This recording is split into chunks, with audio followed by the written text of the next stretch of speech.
Star Vijay Devarakonda ఇప్పుడు cinema కథలకు కాదు పాన్ ఇండియా ఫార్ములాకు భయపడుతున్నట్టున్నాడు. ఒక్కటంటే ఒక్కటి పాన్ ఇండియా ప్రాజెక్ట్ చేసేలా లేడు. లైగర్ ఆ రేంజ్లో పంచిచ్చింది. దెబ్బకి దిల్ రాజు ప్లాన్ చేస్తున్న పాన్ ఇండియా ప్రాజెక్ట్ ఐడియా కూడా పక్కన పెట్టినట్టు తెలుస్తోంది. అంటే ఇది నిజంగా లైగర్ ఎఫెక్టేనా? విజయ్ దేవరకొండ ఖుషి మూవీతో సెప్టెంబర్ 1కి అటాక్ చేయబోతున్నాడు. అంత బానే ఉంది. కానీ ఇప్పుడు తను పాన్ ఇండియా సినిమా అంటే 1 కాదు 4 అడుగులు వెనక్కి వేస్తున్నాడట.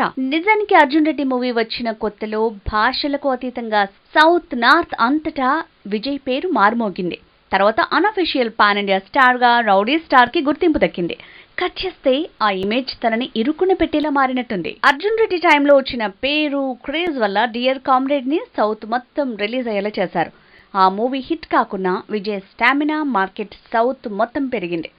దీంతో ఇక నెక్స్ట్ పాన్ ఇండియా మూవీ అన్నారు. అక్కడే తన అడ్రస్ గల్లంతయ్యే పరిస్థితి ఎదురైంది. లైగర్ లాంటి పాన్ ఇండియా ప్రయోగంతో విజయ్ కెరీరే స్పాయిల్ అయిపోయింది. దీంతో ఖుషి ఫ్యామిలీ స్టార్ అంటూ తెలుగు వరకే పరిమితమయ్యే ప్రయోగాలు చేస్తున్నాడు. అలాంటి తనతో పాన్ ఇండియా మూవీ అన్నాడట దిల్ రాజు.